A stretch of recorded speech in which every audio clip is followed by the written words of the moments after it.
लेकिन उससे आगे यहाँ पे अगला जो टॉपिक है आपके सिलेबस के अकॉर्डिंग, जो कि सबसे महत्वपूर्ण भाग है, जिसे आईसीटी के अनुप्रयोग कहा गया है। ले आईसीटी के अनुप्रयोग पढ़ने से पहले भी हम एक टॉपिक और पढ़ते हैं, और उसे हम जिस नाम से जानते हैं, जिसे क्या कहा जाता है, इंटरनेट टेक्नोलॉजी। ठीक है, कि आईसीटी आपका सूचना प्रौद्योगिकी की एक एप्लीकेशन है। तो पहले हमें अगर बात करें इंटरनेट के बारे में पता होना चाहिए। तो ये इंटरनेट प्रौद्योगिकी कि इंटरनेट क्या होता है, इंटरनेट को किस तरह से उपयोग किया जाता है, वो पार्ट आपका यहां पर आता है। तो यहाँ पे इस वाले भाग में हम इंटरनेट के कुछ टूल्स के बारे में और चर्चा करेंगे कि इंटरनेट कैसे उपयोग किया जाता है, इंटरनेट का एक्सेस कैसे होता है, इंटरनेट किस तरह से डिफाइन किया जाता है। देखिए यहाँ पे देखो, नेटवर्किंग की जब बात करें तो नेटवर्किंग में ये जो शब्द आपका यूज किया जा रहा है, जो आजकल जिसे हम क्या कहते हैं, इंटरनेट कहते हैं। ये जो इंटरनेट आपका शब्द काम में लिया गया है, इसे बेसिकली कहा जाता है इंटर नेटवर्किंग।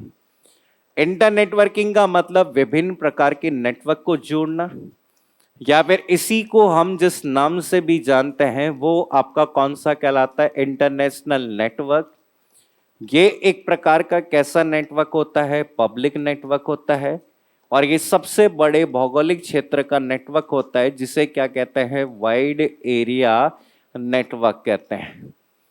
इसके अलावा हम कहते हैं कि ये बहुत सारे नेटवर्क से मिला हुआ है, तो इसे कहा जाता है नेटवर्क ऑफ नेटवर्क्स। हम कहते हैं कि बहुत सारे नेटवर्क से मिलकर बनने वाला एक नेटवर्क होता है, जिसे इंटरनेट कहते हैं। ठीक है, आप लोगों ने यहां पर एक नेटवर्क का नाम सुना होगा। ठीक है, 1969 के अंदर इस नेटवर्क की नींव न रखी गई थी, और वहां इस नेटवर्क को जिस नाम से जाना जाता था वो क्या कहा गया था, ARPANET। देखिए, जो नेटवर्क आज हम इंटरनेट की बात करते हैं, इस नेटवर्क की नींव 1969 में इस नेटवर्क के साथ रखी गई थी। फिर धीरे धीरे यहाँ पर आपके बहुत सारे नेटवर्क आपस में जुड़ने लगे, क्योंकि जब शुरुआत में ARPANET बना था उसमें केवल 4 वेबसाइट थी, और उस नेटवर्क का उपयोग केवल और केवल अमेरिकी रक्षा विभाग के द्वारा किया जाता था। कहते हैं अमेरिका के डिपार्टमेंट ऑफ डिफेंस, रक्षा मंत्रालय के द्वारा ही काम में लिया जाता था। धीरे धीरे इस नेटवर्क को आम लोगों के लिए भी उपलब्ध करवाया गया, जिसमें हर कोई अपने डिवाइस को इस नेटवर्क के माध्यम से जोड़कर संवाद कर सकता है। तो याद है कि सबसे पहले जब भी हम इंटरनेट की बात करें तो हमें याद रखना है, इंटरनेट वह बड़े भौगोलिक क्षेत्र का नेटवर्क होता है जिसका उपयोग करके सभी प्रकार के नेटवर्क को सामान्य रूप से जोड़ा जा सकता है। ठीक है, सबको आपस में जोड़ने का मूल उद्देश्य एक विश्वव्यापी या विश्व स्तर पर संचार को क्या करना होता है, उपलब्ध करवाना होता है। ठीक, हम कहते हैं कि जब भी हमें आपको संचार बड़े भौगोलिक क्षेत्र में प्रदान करना होता है तो हम किसकी बात करते हैं, इंटरनेट। आज हम जब भी कोई भी बड़े भौगोलिक क्षेत्र में सूचना प्रदान करना चाहते हैं तो किसका उपयोग कर रहे हैं, इंटरनेट कर रहे हैं। सबसे पहले को इंटरनेट, हेडिंग डालिए इंटरनेट, इंटरनेट टेक्नोलॉजी। अब यहां से ये सारे पॉइंट्स इंपॉर्टेंट है जो भी हम पढ़ेंगे। इसमें ब्रेक के लिए लिखा हो तो तुम्हारी आवाज कम कर दो, आवाज कम करो, कर रहे भैया आवाज कम। कभी तुम आवाज ज्यादा करा लो, कभी कम करा लो, हैं। चलो, ब्रेक की पर्ची आना तो बंद हो गई आजकल, हैं, सबको पता है, हैं। चलो देखो, है लिखो इंटरनेट, 2 दिन की बात हो रहा है, फिर ब्रेक ही ब्रेक है मेरी तरफ से, है। और आप बहुत खुशकिस्मत हो कि आपका कोर्स पूरा हो रहा है 2 दिन बाद में एक सब्जेक्ट का, है। और भी बहुत खुशकिस्मत हो कि आप जैसे कि इस बैच के बाद में मैंने ठीक है अभी पढ़ाने में विराम लगाने का वो लिया है। तो मैं आगे के बैचों में हो सकता है कि नया टीचर आ जाए, नया चेहरा इंट्रोड्यूस हो जाए यहाँ पे, ठीक है? क्योंकि होता ना कि इंसान एक लिमिट तक पढ़ा सकता, अब मैं पढ़ा पढ़ा के थक चुका हूँ, हैं? दाप है मैं, हैं? अरे अब मानते हो, अब इनको मैं कह के थक गया। अब सोचो कि मैं सैटरडे संडे क्लास होती है मेरी सुबह 5 बजे से लेकर रात को 8 बजे तक। सुबह 5 बजे से लेकर शाम को 8 बजे तक लगातार क्लास होती है। अब मैं आज कहा था इनको कि मेरी क्लास सुबह 7 बजे से पहले मत लगाना, फिर भी 6 बजे क्लास लगा दी, फिर 6:30 बजे लगा दी।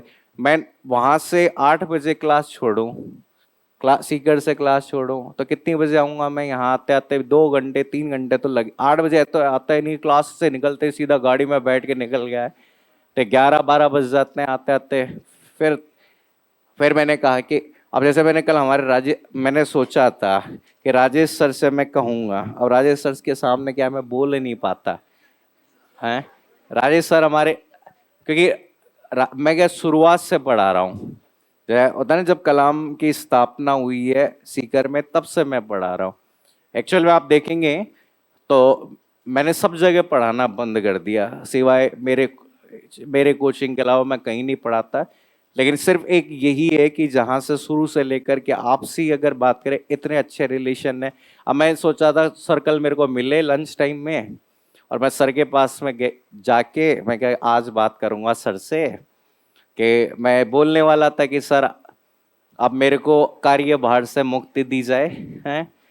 ठीक है, मैं इस कार्य से मतलब होता है ना कि अब रिटायरमेंट लेना चाहता हूँ, ठीक है। लेकिन जैसे ही मैं उनके सामने गया तो सर के जाते, आओ संजय जी और क्या हाल चाल? मैं बढ़िया। फिर मैं क्या बोलूँगा मैं इतने इतने में, ठीक है, अब तो आप तैयार हो जाओ, आपका वर्कलोड और बढ़ा रहे हैं। मैं वर्कलोड बढ़ा रहे हो? मैं क्यों? अब क्या कर रहे हो सर? बोला हम एसएससी स्टार्ट कर रहे हैं और एसएससी आपको पूरा संभालना है। अब एसएससी का पूरा पैटर्न चेंज हो गया ना इस बार, एसएससी का पूरा पैटर्न चेंज हो गया। एसएससी में पहले मेंस में केवल क्या आती थी? इंग्लिश और मैथ्स आते थे। अब इन्होंने मैथ्स भी डाल दी, रीजनिंग भी डाल दी, जीके भी डाल दिया और कंप्यूटर भी डाल दिया। 20 सवाल कंप्यूटर के 60 अंकों के लिए डाल दिए। तो और क्वालिफाई करना हर भाग को अब क्या है? जरूरी। अब ऐसा नहीं कि साहब मैं कंप्यूटर अच्छा नहीं लगता नहीं पढ़ूंगा, वहां तो कंपलसरी है पास होना। गणित में भी पास होना पड़ेगा। बैंक का पैटर्न था ना, वो पैटर्न आ गया। 390 नंबर का पेपर हो गया अब केवल मेंस का, और प्री के नंबर नहीं जुड़ेंगे। आप प्री को क्या कर दिया? क्वालिफाई कर दिया। तो ये पैटर्न है, पैटर्न बनाने। तो इसलिए क्या है कि आप बढ़िया, अब सर को मैं क्या ही बोलूँ अब मैं, हैं? फिर मैं सर को, यत्सा को, हमारे यजोन सर आपको कहा मैं कि अब तो मेरे काम करो, चलो सीकर तो चला जाऊंगा कभी कभी, तो मुझे जयपुर से कार्यभार से मुक्ति दे दो। फिर वो बोला अच्छा। मैं कहा अच्छा क्या? अब टीचर बहुत मिल जाएंगे। मैं क्या मैं लगा दूंगा ना मेरी जगह, हैं? क्या होता है कि नहीं पढ़ाई जा है, जैप बहुत पढ़ा लिया मैं, हैं? देखो समझो, है एक्चुअल में क्या है कि सबसे बड़ी समस्या क्या है? मेरा सब्जेक्ट ऐसा है कि मेरा विषय ऐसा है, मैं मतलब ऐसा, मेरा विषय क्या है? कंप्यूटर विषय। और मैं क्या है कि राजनीति में निर्दलीय उम्मीदवार की तरह हूं, जहाँ सरकार बनाने के लिए एक निर्दलीय व्यक्ति की जरूरत होती है ना, वो मैं रहता हूँ। क्योंकि सब, इसलिए कभी भी कोई बढ़ती आने वाली होती है ना, सबसे पहले मेरे को पकड़ते हैं, क्योंकि बाकी तो सब मिल जाएंगे भाई, बाकी सब जीके के घड़े मिल जाएंगे, गणित के घड़े मिल जाएंगे, विज्ञान के घड़े मिल जाएंगे। लेकिन कंप्यूटर जब ढूंढने लगोगे तो वह ढूंढ, और सबसे बड़ी बात, कंप्यूटर के मिल भी जाएंगे लेकिन हिंदी में पढ़ाने वाला नहीं मिलेगा। कंप्यूटर की सबसे बड़ी समस्या क्या है? हिंदी में पढ़ाना, हिंदी में एक पढ़ाने वाला। आज जैसे हमारे एक बैच में आज एलडीसी के बच्चे पूरे उठ के आ गए। मैं पूछा भाई साहब क्या समस्या तुम्हें? अरे सर इंग्लिश के मास्टर को चेंज करो आज। मैं क्यों? समझ नहीं आ रही। मैं क्यों?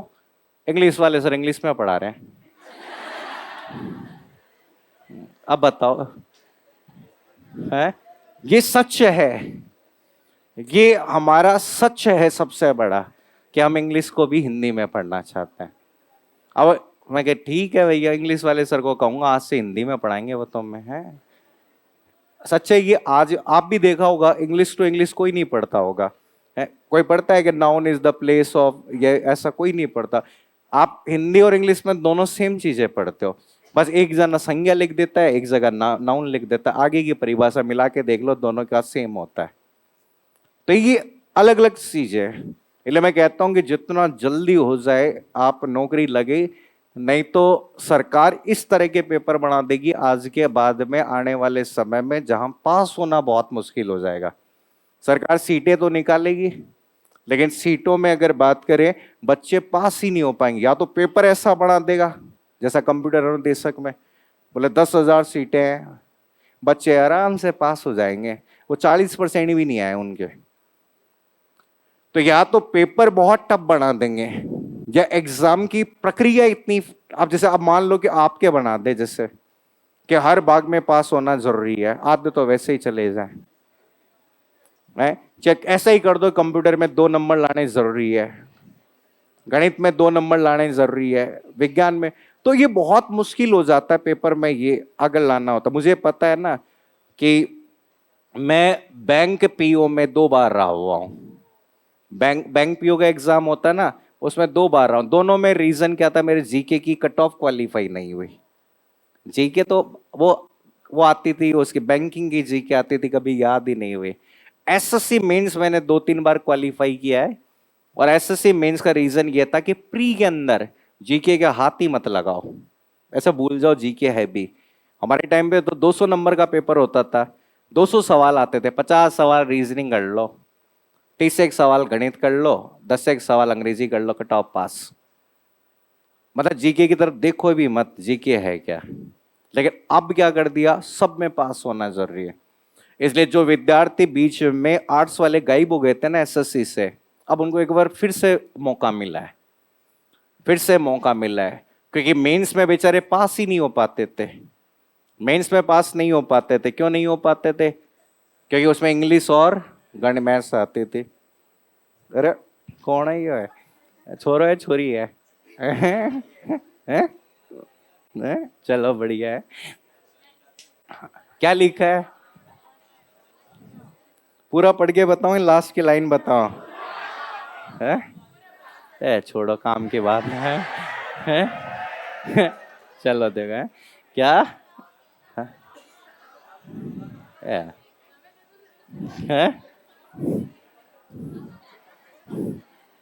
चलो देखो, लिखो इंटरनेट।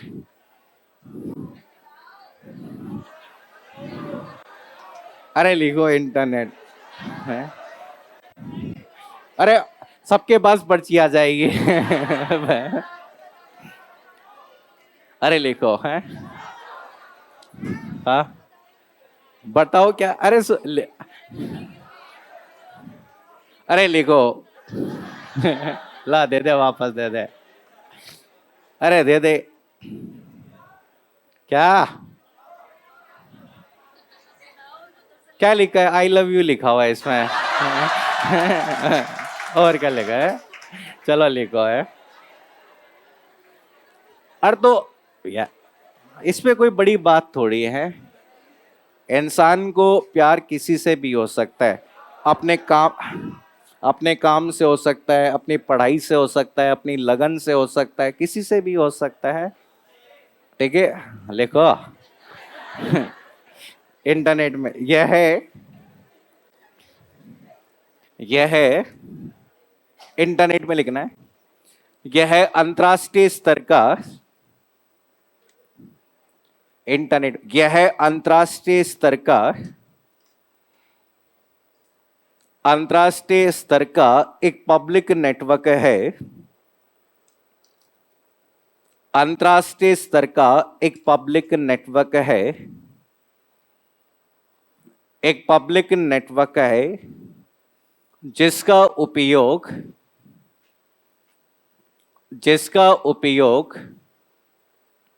विभिन्न प्रकार के नेटवर्क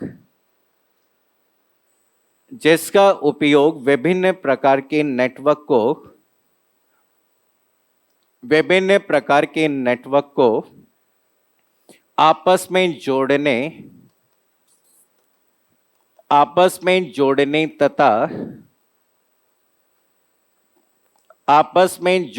तथा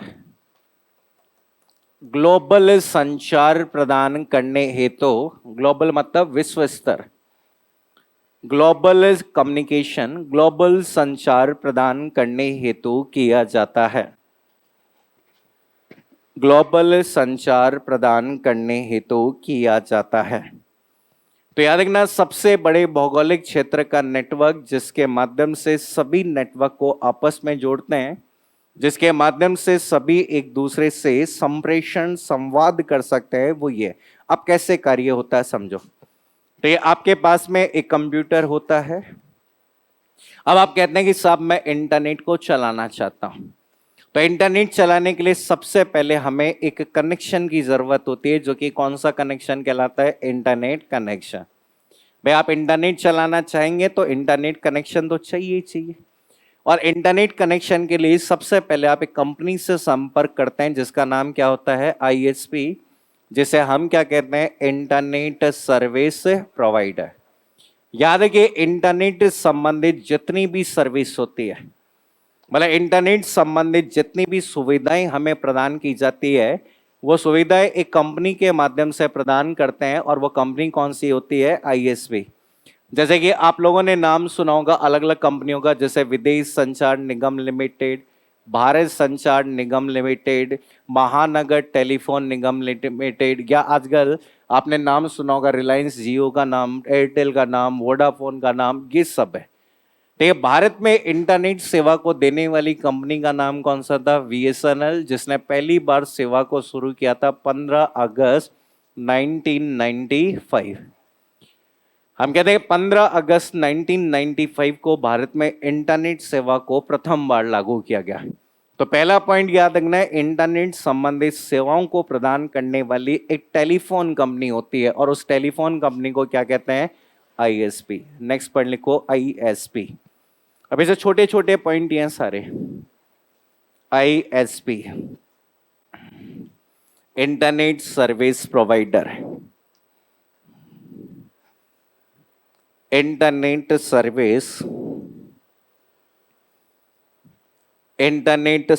प्रोवाइडर। इंटरनेट सर्विस प्रोवाइडर, इसमें लिखो यह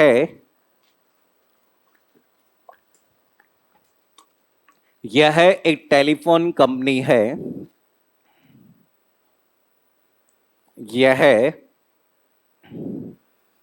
यह एक टेलीफोन कंपनी है। टेलीफोन कंपनी है जिसके द्वारा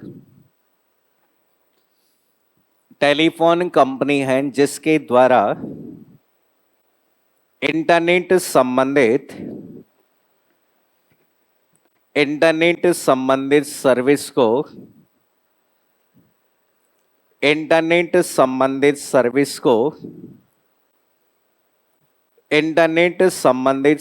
को प्रदान किया जाता है। इंटरनेट संबंधित सर्विस को प्रदान किया जाता है।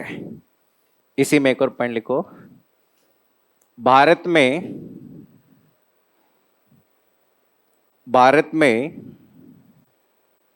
इंटरनेट सेवा को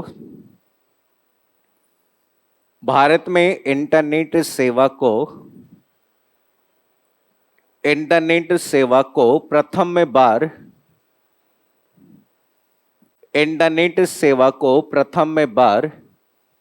15 अगस्त 1995 में, प्रथम बार 15 अगस्त 1995 को बीएसएनएल नहीं है, बीएसएनएल, विदेश संचार निगम लिमिटेड, बीएसएनएल, विदेश संचार निगम लिमिटेड द्वारा विदेश संचार निगम लिमिटेड द्वारा शुरू किया गया था। विदेश संचार निगम लिमिटेड द्वारा शुरू किया गया था। अब देखो, इंटरनेट कनेक्शन तो लगवा लिया हमने, ठीक है, इंटरनेट की सर्विस लेना चाहते हो। अब देखो, लेकिन इंटरनेट संबंधित सेवाएं कहां से मिलती है? तो हम कहते हैं इंटरनेट पर जितनी भी सेवाएं मिलती है वो किसके माध्यम से मिलती है? www। ठीक है, www को हम क्या कहते हैं? वर्ल्ड वाइड वेब कहते हैं। वर्ल्ड वाइड वेब को एक व्यक्ति के द्वारा विकसित किया गया था और इस व्यक्ति का नाम क्या था? टिम बर्नर्स ली कहा गया था। तो इसे www कह सकते हैं या सामान्य भाषा में इसे क्या कहते हैं? वेब कहते हैं। तो इंटरनेट पर जितनी भी सूचनाएं और जानकारियां होती है वो हमें www के माध्यम से मिलती है। क्या हमारी जितनी भी जानकारियों को, फाइलों को www पर उपलब्ध करवाया जाता है। इस www पर जितनी भी जानकारियां होती है वो सारी जानकारियां किसके रूप में उपलब्ध होती है? Web page. हम कहते हैं कि ये जितनी भी जानकारियां होती है वेब पेज के रूप में होती है और इन वेब पेज को डिजाइन करने के लिए एक भाषा का उपयोग करते हैं जिसे क्या कहते हैं? HTML, जिसे हाइपर टेक्स्ट मार्कअप लैंग्वेज कहते हैं। तो यहां पर ये एक भाषा आती है और इस भाषा का नाम कौन सा है? HTML। तो HTML एक प्रोग्रामिंग लैंग्वेज है जिसे वेब डेवलपमेंट के लिए काम लेते हैं। जब हम इन वेब पेजों का संग्रह कर लेते हैं तो इन वेब पेजों के संग्रह को जिस नाम से जाना जाता है वो क्या कहलाती है? वेबसाइट कहलाती है। आपने देखा होगा प्रत्येक वेबसाइट में बहुत सारे पेजेस होते हैं। तो ये आपकी वेब पेजों का जो संग्रह होता है वेबसाइट होती है और किसी भी वेबसाइट में बहुत सारे पेजेस होते हैं और प्रत्येक वेबसाइट का जो मुख्य पेज या प्रथम पेज होता है उस पेज को हम क्या कहते हैं? होम पेज, जिसमें इस वेबसाइट की सामग्री की क्या होती है? जानकारी होती है। नेक्स्ट पॉइंट लिखो, www, world wide web. www, world wide web. www, world wide web. World wide web, इसमें लिखिए यह एक वेब सर्वर है। यह एक वेब सर्वर है। वेब सर्वर है जिसे एक वेब सर्वर है जिसे टिम बर्नर्स-ली वेब सर्वर है जिसे टिम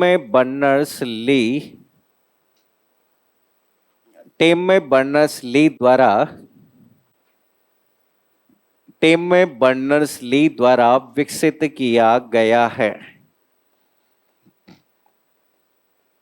टिम बर्नर्स-ली द्वारा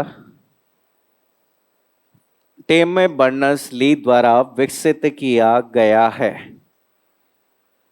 टिम बर्नर्स-ली द्वारा विकसित किया गया है।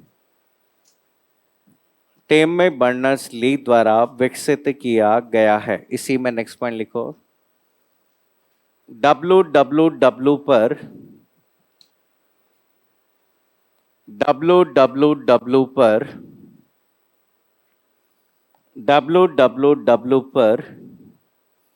सभी सूचनाओं को www पर सभी सूचनाओं को एक वेब पेज के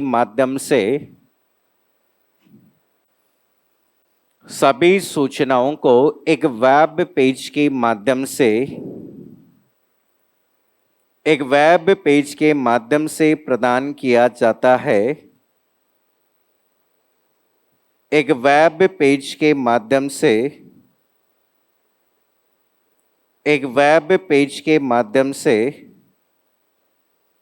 प्रदान किया जाता है, वेब पेज के माध्यम से प्रदान किया जाता है, प्रदान किया जाता है, जिसे जिसे डिजाइन करने हेतु जिसे डिजाइन हेतु करने हेतु जिसे डिजाइन करने हेतु HTML जिसे डिजाइन करने हेतु HTML hyper text markup language hyper text markup language का उपयोग किया जाता है, हाइपर टेक्स्ट मार्कअप लैंग्वेज का उपयोग किया जाता है, हाइपर टेक्स्ट मार्कअप लैंग्वेज का उपयोग किया जाता है, हाइपर टेक्स्ट मार्कअप लैंग्वेज का उपयोग किया जाता है। नेक्स्ट पॉइंट लिखो, इसी में लिखना है। वेब पेजों के संग्रह को वेब पेजों के संग्रह को वेबसाइट कहा जाता है,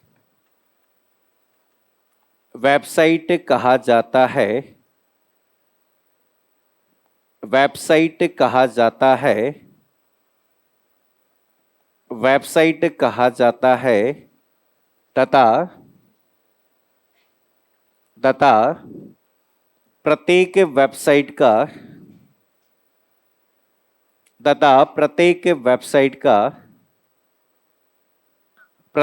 वेबसाइट का एक मुख्य पेज होता है,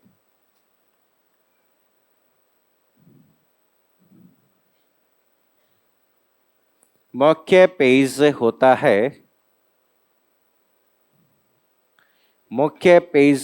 है जिसे होम पेज कहा जाता है, जिसे होम पेज कहा जाता है। तो किसी भी वेबसाइट का एक मुख्य पेज होता है और उस मुख्य पेज को क्या कहते हैं? होम पेज कहते हैं। अब तो यहां पर ये तो साफ बात हुई, वेब सर्वर वाले की बात हुई कि कैसे सूचनाएं हमें मिलेगी। अब लेकिन यूजर कहता है कि साहब मुझे सूचना देखनी भी तो है। अब किसी भी सूचना को आप कैसे देखेंगे? तो अब कहते हैं साहब सूचना देखने के लिए हमें किसी सॉफ्टवेयर की जरूरत होगी। तो यूजर क्या करता है? प्रत्येक अपने कंप्यूटर में एक सॉफ्टवेयर इंस्टॉल करता है और उस सॉफ्टवेयर को क्या कहा जाता है? Web browser. आपने देखा होगा जब भी आपको इंटरनेट चलाना होता है तो आप एक एप्लीकेशन सॉफ्टवेयर डालते हैं और उस एप्लीकेशन सॉफ्टवेयर को जिस नाम से जाना जाता है वो क्या कहलाता है? Web browser. ठीक है, आपने देखा होगा वेब की सुविधा आपको लेनी है, वेब की सूचना को अगर देखना है, वेब संबंधित जानकारी चाहिए तो एक एप्लीकेशन सॉफ्टवेयर चाहिए और वो एप्लीकेशन सॉफ्टवेयर कौन सा होता है? Web browser. आईसीटी में सबसे ज्यादा क्वेश्चन आता है वेब ब्राउजर का। वेब ब्राउजर है, नहीं है, उदाहरण किसका है, ऐसे क्वेश्चन आपको बार बार मिलेंगे। जैसे पिछली बार फर्स्ट ग्रेड के आईसीटी में क्वेश्चन था कि इंटरनेट एक्सप्लोरर किसका उदाहरण है? तो किसका उदाहरण है? वेब ब्राउजर का। लिखो वेब ब्राउजर में। नेक्स्ट पॉइंट है वेब ब्राउजर। अगला पॉइंट है web browser. Web browser, web browser में लिखो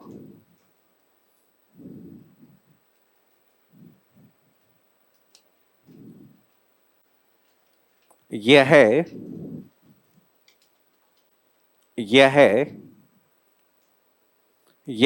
एक एप्लीकेशन सॉफ्टवेयर है, यह एक एप्लीकेशन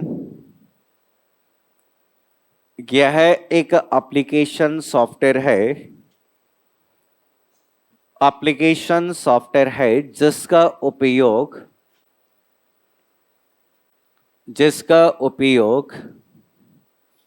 एक यूजर द्वारा जिसका उपयोग एक यूजर द्वारा वेब संबंधित सर्विस को वेब संबंधित सर्विस को वेब संबंधित सर्विस को प्रयोग में लेने हेतु वेब संबंधित सर्विस को प्रयोग में लेने हेतु किया जाता है।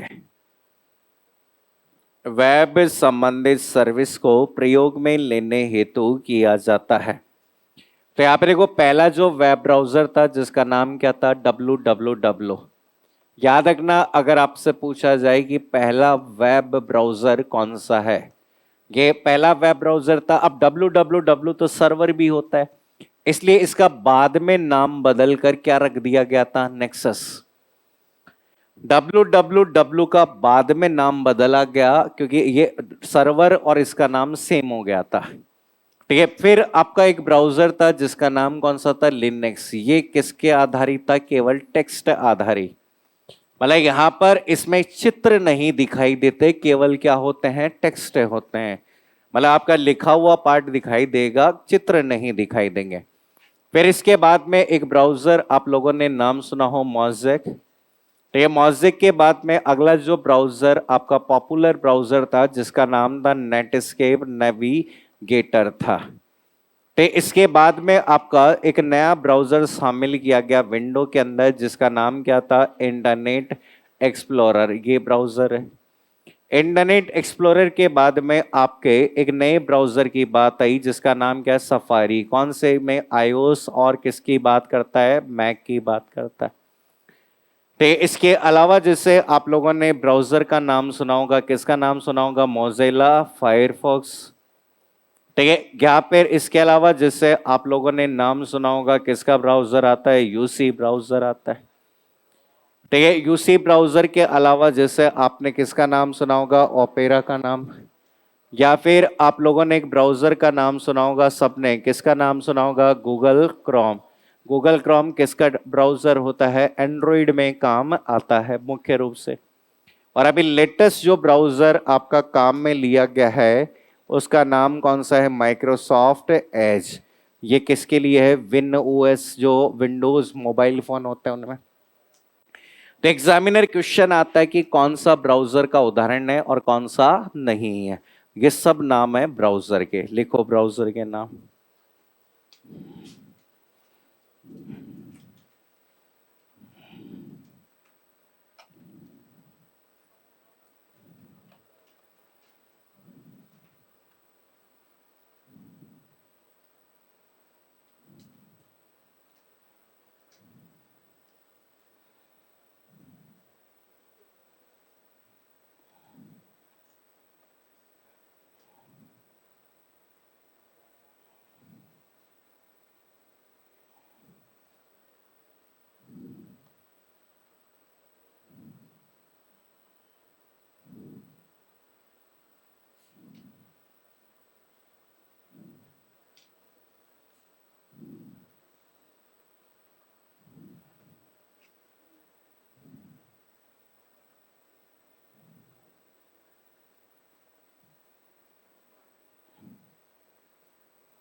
हो गया नोट?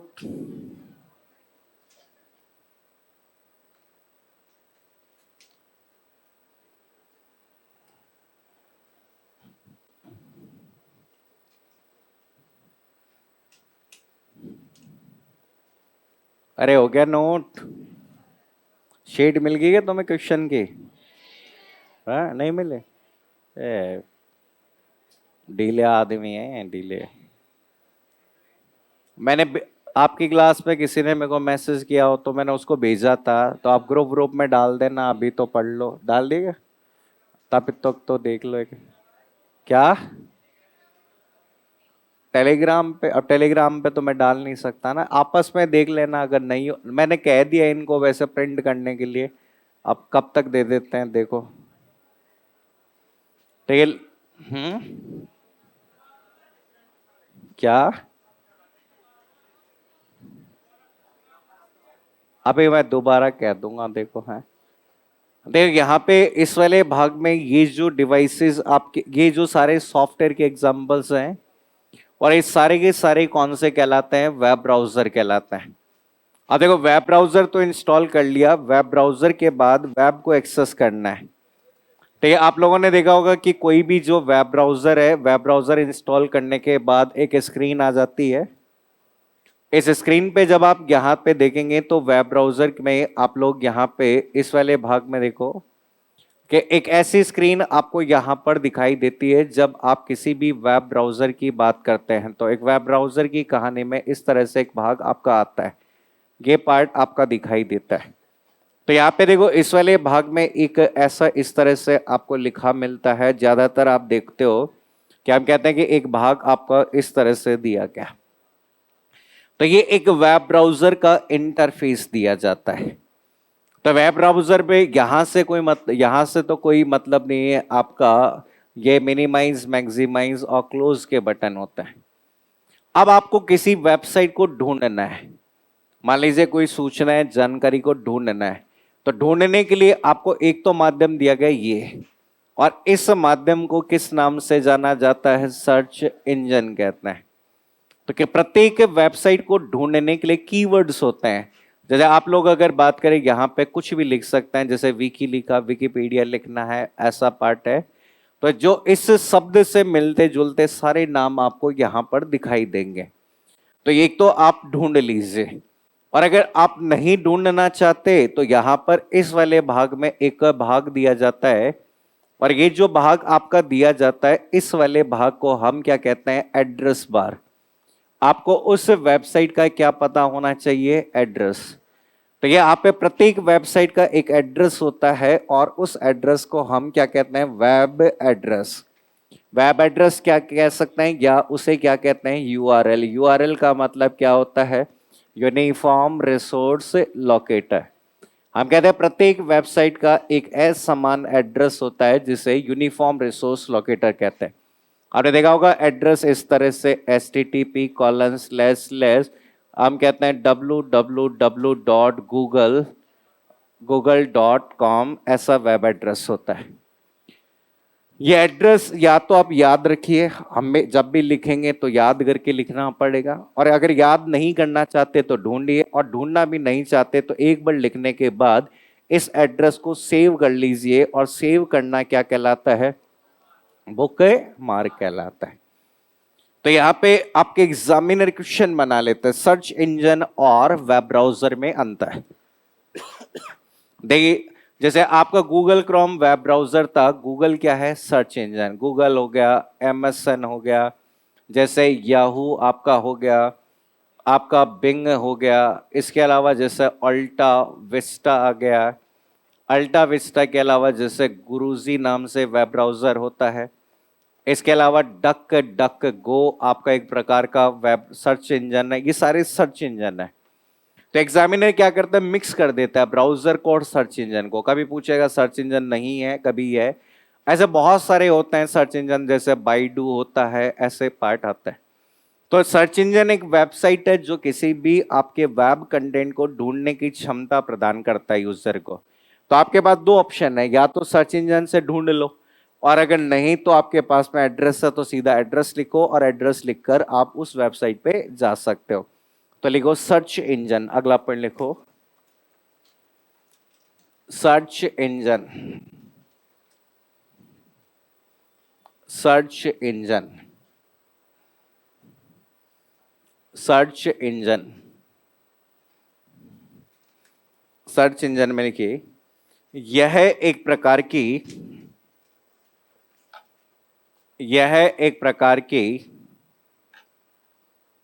एक प्रकार की वेबसाइट है। एक प्रकार की वेबसाइट है। एक प्रकार की वेबसाइट है जिसका उपयोग जिसका उपयोग जिसका उपयोग वेब पर उपलब्ध जिसका उपयोग वेब पर उपलब्ध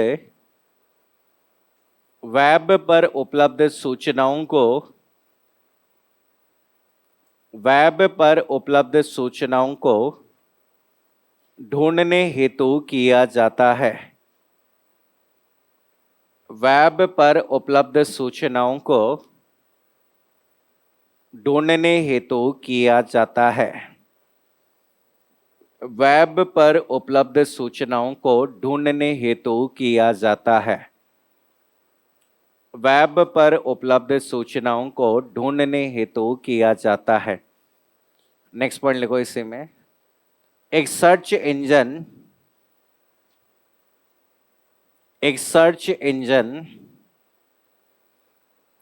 सर्च इंजन किसी भी वेब पेज का एक सर्च इंजन किसी भी वेब पेज का रेफरेंस किसी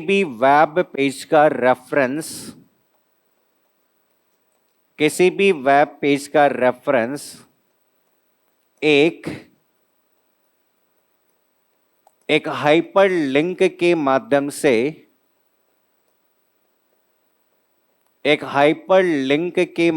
से किसी भी वेब पेज का रेफरेंस हाइपरलिंक के माध्यम से प्रदान करते हैं। हाइपरलिंक के माध्यम से प्रदान करते हैं। आप देखो नीले कलर के टेक्स्ट दिखाई देते हैं जब कोई भी चीज को क्या करते हैं सर्च करते हैं और उस टेक्स्ट पे क्लिक करने के बाद आप संबंधित वेबसाइट पे क्या है मूव कर जाता है। वो ये एग्जाम्पल लिखो सर्च इंजन के एग्जाम्पल लिखिए ये Google, MSN, Yahoo, Bing, AltaVista, Guruji, Baidu, duck duck गो।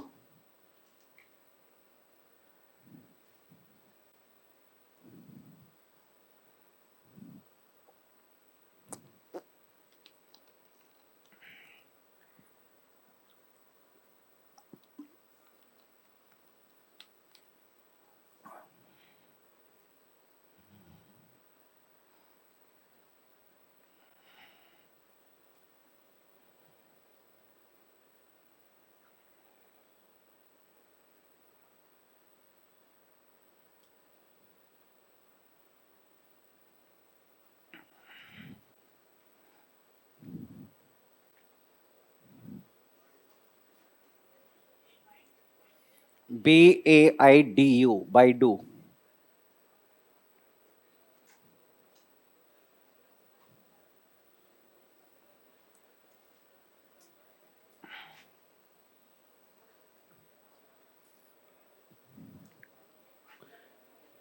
फिर देखो समझो तो आपने एक तो तरीका है कि आप सर्च इंजन से किसी भी वेबसाइट को क्या कर लो सर्च कर लो भले ढूंढ लो। भले ढूंढने के लिए आपके पास में इनमें से कोई भी एक माध्यम है जिसके माध्यम से आप ढूंढ सकते हैं। नेक्स्ट लिखिए वेब एड्रेस या यूआरएल। अगला पॉइंट लिखिए वेब एड्रेस या यूआरएल। वेब एड्रेस या यूआरएल। वेब एड्रेस या यूआरएल। यूनिफॉर्म रिसोर्स लोकेटर पूरा नाम लिखिए वेब एड्रेस या URL, uniform resource locator, uniform resource locator, uniform resource locator. इसमें लिखो एक वेब पर उपलब्ध, एक वेब पर उपलब्ध प्रत्येक, एक वेब पर उपलब्ध प्रत्येक वेबसाइट, प्रत्येक वेबसाइट या प्रत्येक वेबसाइट या वेब पेज की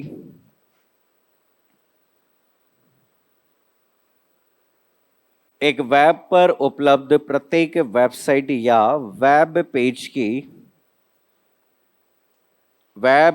की पहचान, वेब पेज की पहचान एक एड्रेस के आधार पर की जाती है,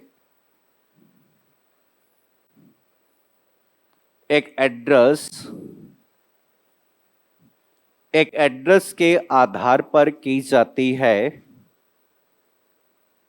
एड्रेस के आधार पर की जाती है जिसे वेब एड्रेस कहा जाता है। एड्रेस के आधार पर की जाती है, एड्रेस के आधार पर की जाती है जिसे वेब एड्रेस कहा जाता है, वेब एड्रेस कहा जाता है। तो किसी भी वेबसाइट का जो एड्रेस होता है वो आपको ऐसा दिखाई देता है। अब वेब एड्रेस से भी क्वेश्चन आते हैं, देखो समझो कि कोई भी वेब एड्रेस है वो आपको http://www.nvsp.gov.in ऐसा दिखाई देता है। अब कहते हैं कोई भी जो वेबसाइट है उस वेबसाइट का जो एड्रेस हमें दिखाई देता है हमें इस तरह से दिखाई देगा। ठीक है, अब वेबसाइट का एड्रेस दे देंगे और एड्रेस देख के पूछ लेंगे कि साहब कौन सा भाग किसको दर्शाता है, किस भाग का उपयोग कैसे करते हैं। तो यहां पे देखो वेबसाइट में ये जो पहला भाग होता है इस पार्ट को जिस नाम से जाना जाता है वो क्या कहा जाता है, प्रोटोकॉल। तो यहां पर पहला जो भाग आता है जिसे प्रोटोकॉल कहते हैं। प्रोटोकॉल का मतलब यहां पे क्या कहा जाता है, नियमों की एक श्रृंखला। नियमों की वह श्रृंखला जिसके आधार पर विभिन्न प्रकार की सर्विस प्रदान की जाती है। तो हमें जो भी संचार प्रदान किया जाता है, सर्विस प्रदान की जाती है, वो एक प्रोटोकॉल के माध्यम से प्रदान होती है। जैसे अभी एक प्रोटोकॉल उपयोग किया जा रहा है जिसका नाम कौन सा, HTTP, जिसे हम क्या कहते हैं, हाइपर टेक्स्ट ट्रांसफर प्रोटोकॉल। तो हाइपर टेक्स्ट जो ट्रांसफर प्रोटोकॉल अगर ये काम नहीं करे तो आप किसके लिए कौन सी सर्विस काम नहीं ले सकते, वेब को एक्सेस करने की। अब वेब एक्सेस नहीं कर सकते अगर ये नहीं काम करे। ऐसे देखो एक प्रोटोकॉल आपने नाम सुना होगा, FTP। FTP का मतलब क्या होता है, फाइल ट्रांसफर प्रोटोकॉल। तो ये फाइल ट्रांसफर प्रोटोकॉल ये आपके काम में आता है किसके लिए, फाइलों के लेन देन। हम कहते हैं फाइलों का जो लेन देन किया जाता है वो इसके माध्यम से होता है। ऐसे ही यहां पे जैसे आप लोगों ने नाम सुना हो तो SMTP का। SMTP का मतलब क्या होता है, सिंपल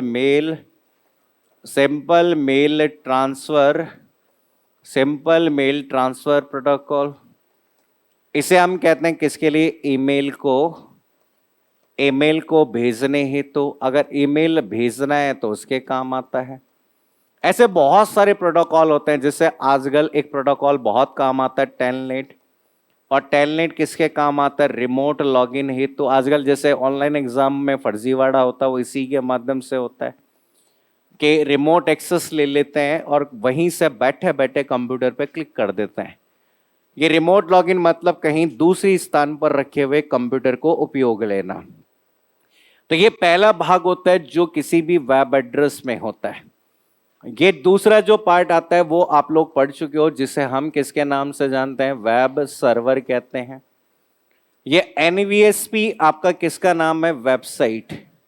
हम कहते हैं कि वेबसाइट, वेबसाइट या होस्ट का नाम, वेबसाइट या होस्ट का नाम वह स्थान जहां पर उस वेबसाइट को रखा गया। होस्ट का मतलब ही किससे होता है, सर्वर।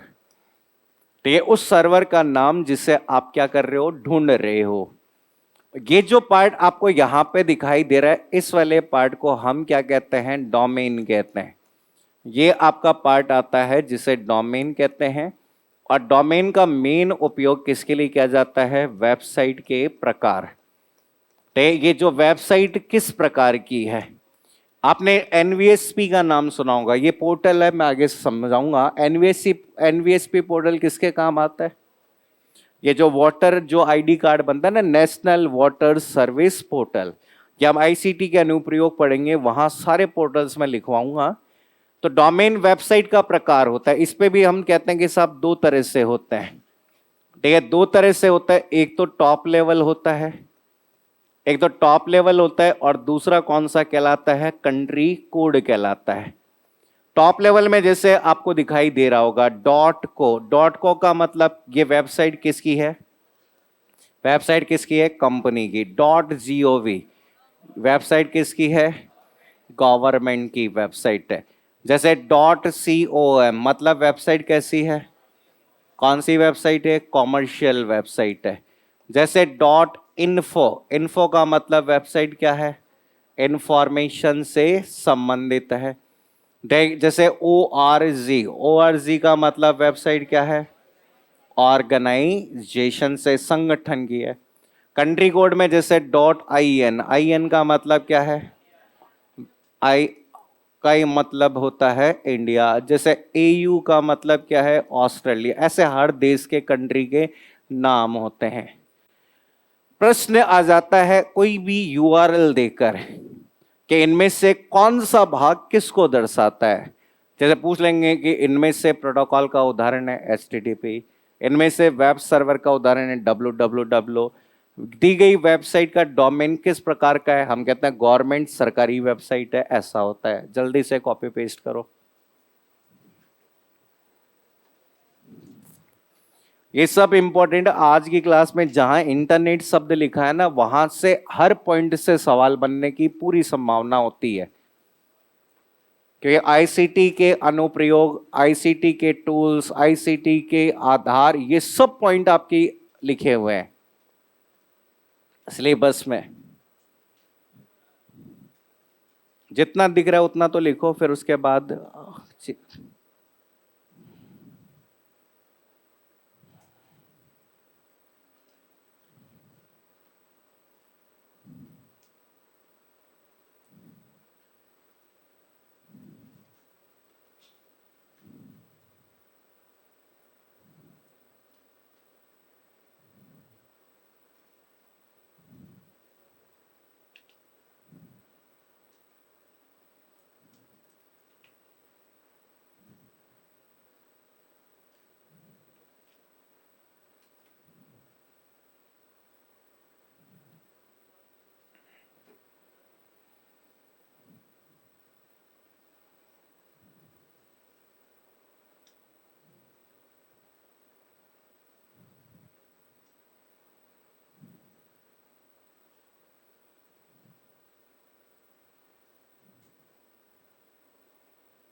तो घर जाके रोटी खुद ही बनाते हो क्या तुम सारे?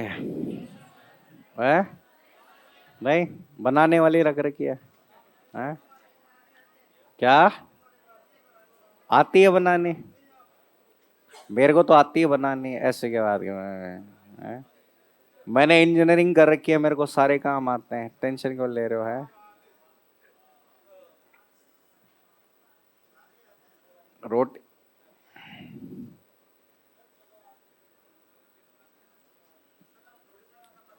क्या?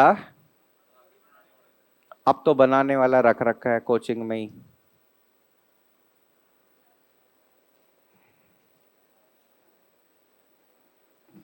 वैसे तुम्हारे को जन्मदिन नहीं आते क्या? आज किसी का जन्मदिन नहीं है क्या आज? है? तो वैसे पैदा नहीं हुए थे क्या किसी को? है? मेरा तो बन गया है, मेरा तो। आप में से नहीं है किसी का आज? इतनी इतनी बड़ी क्लास में एक का भी नहीं है। आज एक भी पैदा नहीं हुआ था क्या आज के दिन? है? आपका है मैडम जन्मदिन? चलो बढ़िया है, आपको जन्मदिन की हार्दिक शुभकामनाएं। बाकी क्लास की स्थिति को देख के मैं कुछ आगे कहूंगा नहीं। सबसे ज्यादा जन्मदिन जुलाई में आते होंगे हैं? जुलाई सरकारी सरकारी महीना होता है जन्मदिन का। है? पहले क्या ऐसे ही होते थे, एडमिशन कराते थे तो जुलाई में लिख देते थे।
हम्म।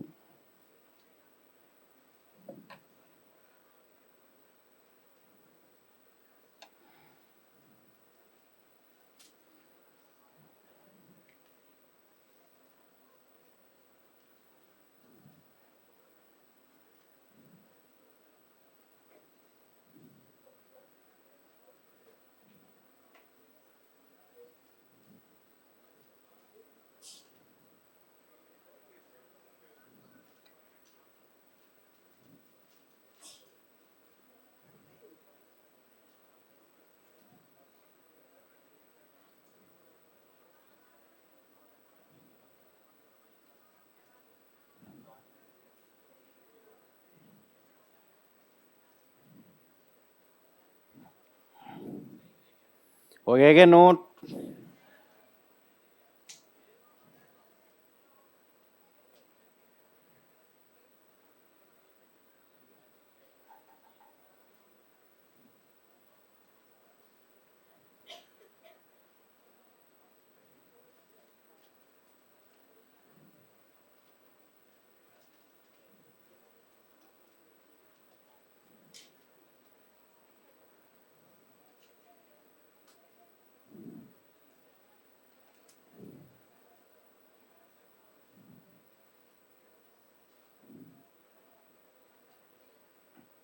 अरे हो गया क्या नोट?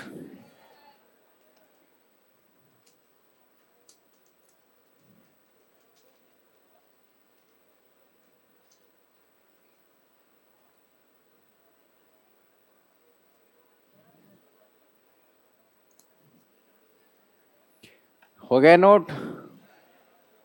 जल्दी लिखो जल्दी।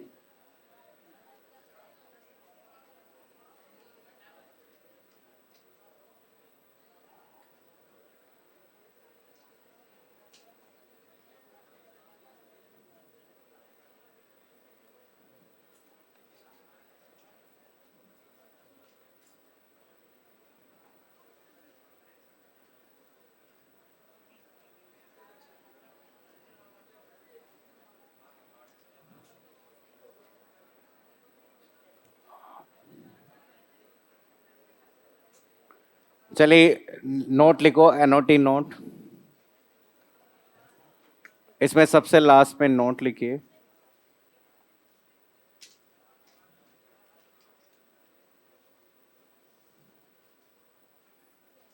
नोट में लिखो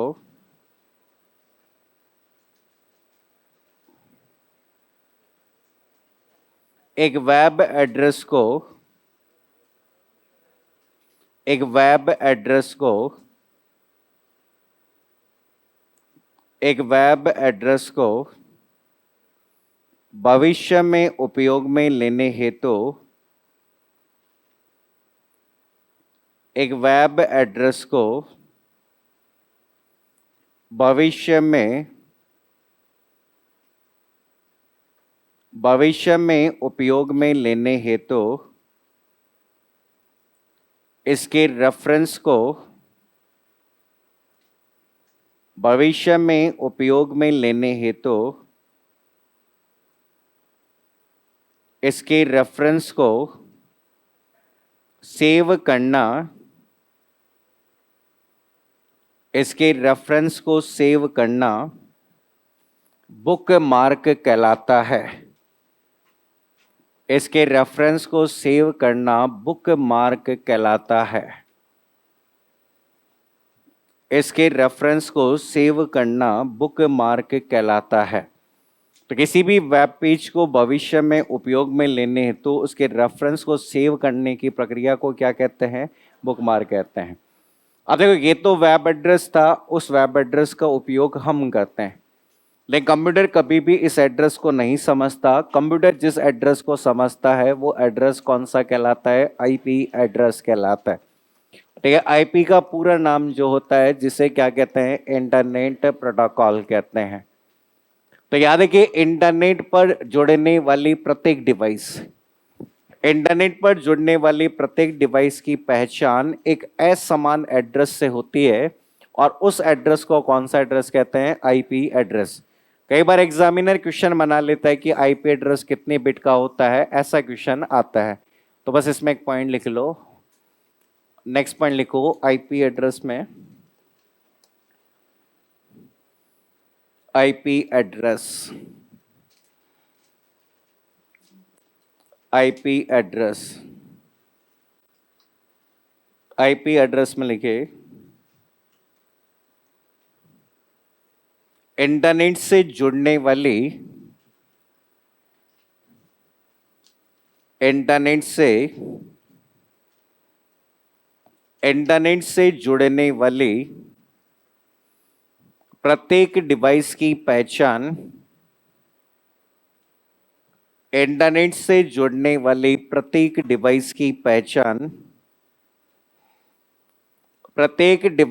पहचान एक एड्रेस के आधार पर की जाती है।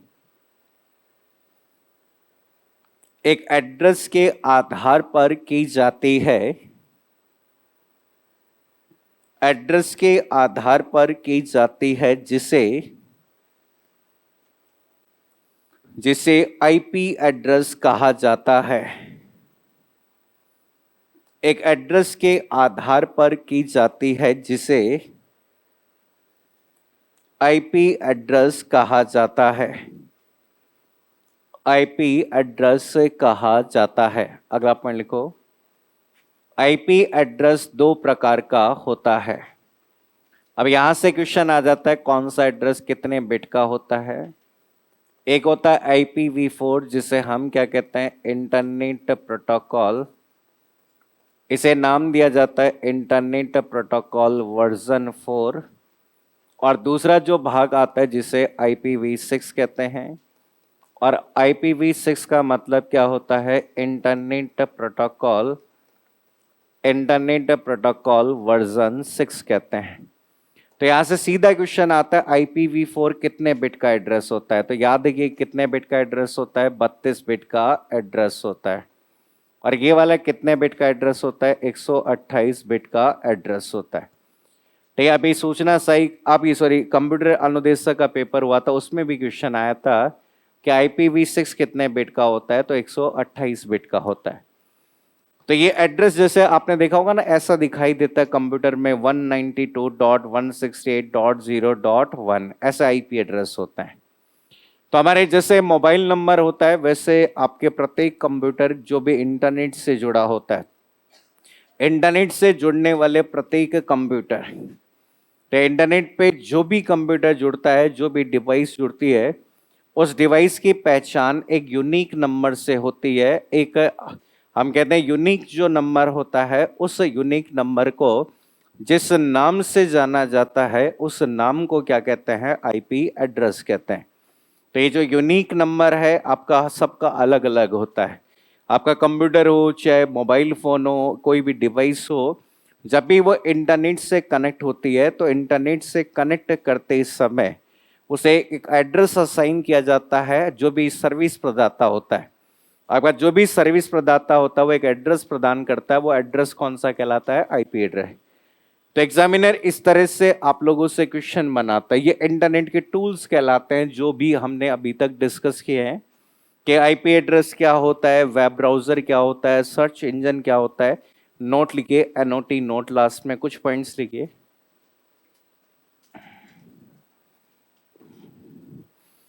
नोट में पहला पॉइंट लिखो। नोट में पहला पॉइंट, एक वेब पर उपलब्ध सामग्री को, एक वेब पर उपलब्ध, एक वेब पर उपलब्ध सामग्री को, उपलब्ध सामग्री को रीलोड करने हेतु, रीलोड करने हेतु, रीलोड करने हेतु रिफ्रेश बटन का उपयोग, एक वेब पर उपलब्ध सामग्री को, वेब पर उपलब्ध सामग्री को रीलोड करने हेतु रिफ्रेश बटन का उपयोग किया जाता है। और देखा कि मान लीजिए जैसे किसी चीज में हम इंफॉर्मेशन, अपडेटेड जानकारी चाहते हैं, तो कुछ वेबसाइट तो ऑटोमेटिकली अपडेट होती रहती है और कुछ को मैनुअली किया जाता है। और मैनुअली अपडेट करने के लिए हम कौन से बटन पे क्लिक करते हैं? रिफ्रेश बटन पे क्लिक करते हैं। नेक्स्ट पॉइंट लिखो। इंटरनेट पर, इंटरनेट पर, इंटरनेट पर स्वयं के कंप्यूटर से, इंटरनेट पर स्वयं के कंप्यूटर से, स्वयं के कंप्यूटर से सूचनाओं को, स्वयं के कंप्यूटर से सूचनाओं को इंटरनेट पर उपलब्ध अन्य कंप्यूटर में, इंटरनेट में उपलब्ध, इंटरनेट पर उपलब्ध अन्य कंप्यूटर में कॉपी करने की प्रक्रिया को, कॉपी करने की प्रक्रिया को, कॉपी करने की प्रक्रिया को अपलोडिंग, कॉपी करने की प्रक्रिया को अपलोडिंग, कॉपी करने की प्रक्रिया को अपलोडिंग, जबकि कॉपी करने की प्रक्रिया को अपलोडिंग, जबकि अपने कंप्यूटर, जबकि इंटरनेट पर उपलब्ध, जबकि इंटरनेट पर उपलब्ध, इंटरनेट पर उपलब्ध कंप्यूटर, इंटरनेट पर उपलब्ध कंप्यूटर में से, उपलब्ध कंप्यूटर में से सूचनाओं को, सूचनाओं को स्वयं के कंप्यूटर पर, स्वयं के कंप्यूटर पर, स्वयं के कंप्यूटर पर कॉपी करने की प्रक्रिया को, स्वयं के कंप्यूटर पर कॉपी करने की प्रक्रिया को स्वयं के कंप्यूटर पर कॉपी करने की प्रक्रिया को डाउनलोडिंग कहा जाता है।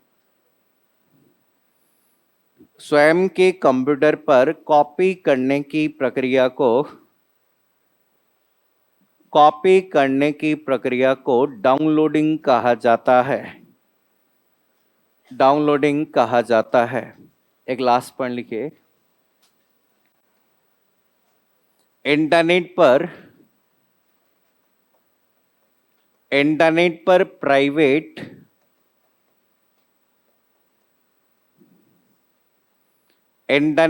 प्राइवेट ब्राउजिंग करने हेतु इंटरनेट पर प्राइवेट ब्राउजिंग करने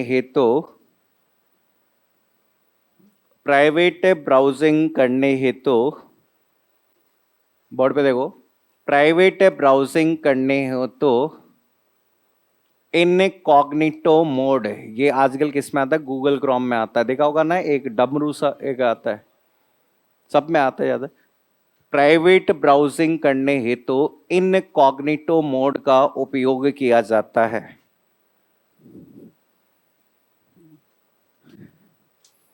इनकॉग्निटो मोड का उपयोग किया जाता है। इनकॉग्निटो मोड का उपयोग किया जाता है। तो यहां पे देखो, इस वाले भाग में ये जितना भी पार्ट था सब इंटरनेट से संबंधित है।